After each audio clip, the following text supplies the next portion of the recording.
एक बार भगवान बुद्ध के पास एक आदमी आता है। आदमी के चेहरे पर उदासी साफ साफ नजर आ रही थी। बुद्ध ने उसको देखते ही उससे पूछा, बताओ तुम्हारे दुख का कारण क्या है। आदमी बुद्ध के आगे हाथ जोड़ता है और कहता है, महात्मा जी, अपने जीवन से बिल्कुल निराश हो चुका हूँ। मेरे जीवन में कोई भी खुशी है ही नहीं। जो सोचता हूँ वह कभी होता ही नहीं। पढ़ाई कर रहा था तब सोचता था कि अच्छे से पढ़ाई करूँगा तो अच्छी नौकरी मिलेगी और ज़्यादा पैसे कमाकर माँ बाप के लिए एक घोड़ा गाड़ी खरीद लूँगा। अपने पत्नी और बच्चों को प्रवास कराऊंगा। लेकिन अच्छे से पढ़ लिख कर भी नौकरी मिली तो सही, लेकिन इतने पैसे नहीं मिलते जितने यह सारी इच्छाएं पूरी कर सकूं। जैसे तैसे सिर्फ खाने पीने का इंतजाम हो पाता है। काम पर जाना और घर पर आना, बस यही मेरी ज़िंदगी बन चुकी है।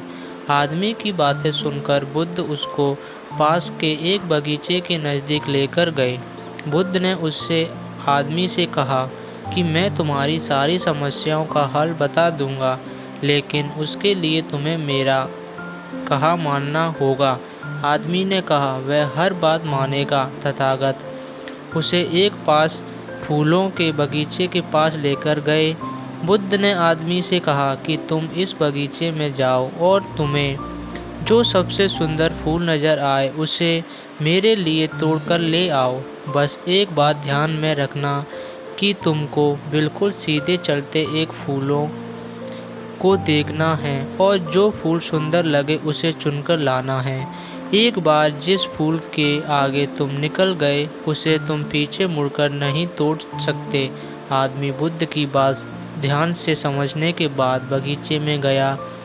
आदमी को बगीचे में प्रवेश करते ही कई सारे सुंदर फूल दिखाई दिए, लेकिन आदमी ने उनमें से एक भी फूल नहीं तोड़ा, क्योंकि उसे विचार आया कि हो सकता है आगे इनसे भी ज़्यादा सुंदर फूल मिले। अधिक सुंदर फूल की आशा में आदमी बगीचे के अंतिम छोर तक पहुंच गया। अब हाल यह ही कि बगीचे के अंतिम छोर पर कुछ फूल तो थे, लेकिन सारे सूखे हुए थे।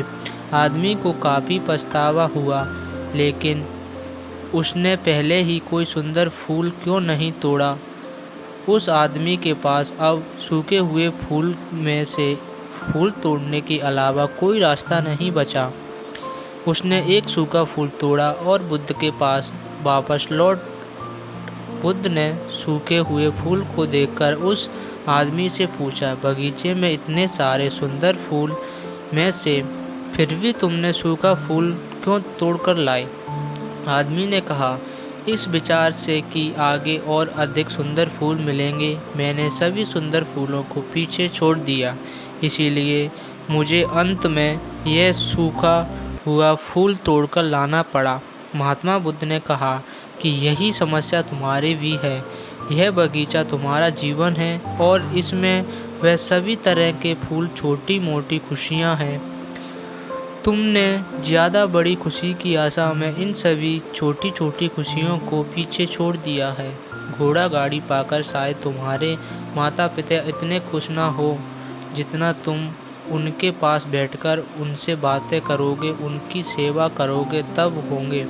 किसी बड़े पर्यटन स्थल पर जाकर तुम्हारे बीवी बच्चे खुश हो सकते हैं, लेकिन उससे भी ज़्यादा खुश वो तब होंगे जब तुम उनके साथ समय बिताओगे, उनसे प्यारी बातें करोगे, उनके साथ खेलोगे, उनके साथ अपने मन की बातें साझा करोगे। महात्मा बुद्ध की बातें उस आदमी को समझ में आ गई और उसकी विचारधारा बदल गई। वह अपने उसी पुराने जीवन में खुश रहने लगा जिससे वह पहले दुखी रहा करता था।